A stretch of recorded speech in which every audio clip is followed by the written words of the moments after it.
po si Sir Randy at kasama niya si Birit. Ayan si Kuya Bal. Ayan. Salamat sa inyo ay mga bisita po. Pwede daw maging reactor mo si Miko Lopez Vlog. Oo naman po, kahit sino.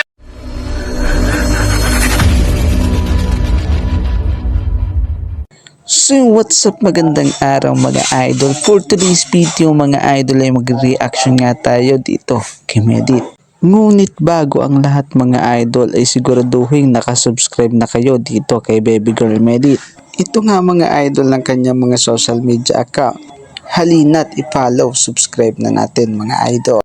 Ngunit bago ang lahat mga idol ay batiin na muna natin ang Team Medit official communities, Team Medit International Solid Family, Team Medit Worldwide, Team Medit International Italy, Team Medit Philippines Fans Group, Team Medit Bacolod and Panay Island, Team Medit Davao, Team Medit Barcelona Spain Chapter, Team Medit USA and Canada, Team Medit Europe, Team Medit Troops in Hong Kong, Team Medit Silent Supporter, Team Medit Reactors, and E-Lovers. At ayun na nga mga idol, nakakalungkot nga mga idol. Dahil ang pagbisita nga nito ni Idol Medit ay ginawang issue na hindi naman dapat. Dahil mainit na mainit ang pagtanggap ni Kuya Brooks dito kay Medit.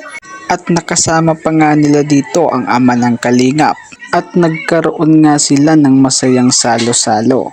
Ang pagbisita na ito ni Medit ay matagal nang pinaplano ni Kuya Brooks at Medit. At sa awa nga ng Panginoon, sabi ni Kuya Brooks ay natuloy na ang kanilang pinaplano. At kasama nga sa pagpunta ni Medit itong si Kuya Randy at iba pa. Ngunit mga idol, sinabi nga ni Kuya Brooks na dadating din itong si Kalingap Dan at kasama nga nito ang beneficiary na si Ryan. Linawin natin mga idol na ang binisita ni Idol Medit ay si Kuya Brooks at hindi itong si Kalingap Dan. At bilang respeto mga idol, in-invite nga ni Kuya Brooks itong si Kuya Bal. Kaya kung makikita nyo ay kasama si Kuya Bal sa salo-salo. At isa rin sa gustong makita ni Idol Medit itong si Alimyon. Kaya paano nyo sasabihin na nambastos itong si Idol Medit kung matagal na itong pinaplano ni Kuya Brooks? At nandun pa mismo ang ama ng Kalingap. Sabi nga ni Kuya Bal, bawal ang balat sibuyas. At nung kumakain pa lamang sila at nagsasalo-salo ay napag-usapan na nila ang mga bashers. At sabi nga ni Kuya Brooks ay sanay naman na itong si Medit sa bashers dahil alam naman natin na mangyayari yon.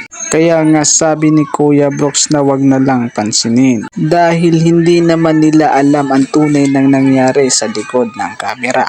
Kaya nga't halina't panoorin natin ang mga nangyari sa pagbisita ni Idol Medit. Maganda sila. Tapos mas marami pang ma-build na communities at mas... Ay wow, galing.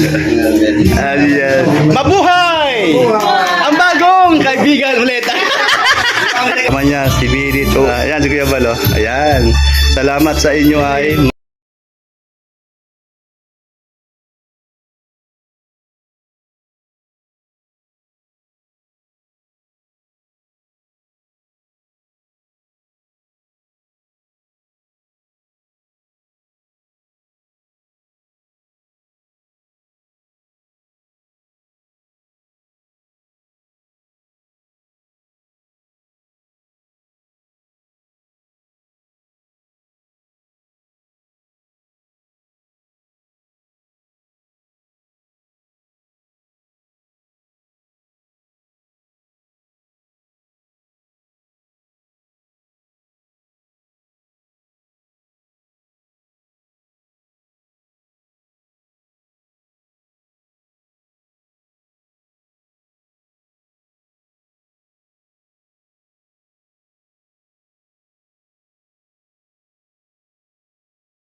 Thank you for watching. Salamat mga idol.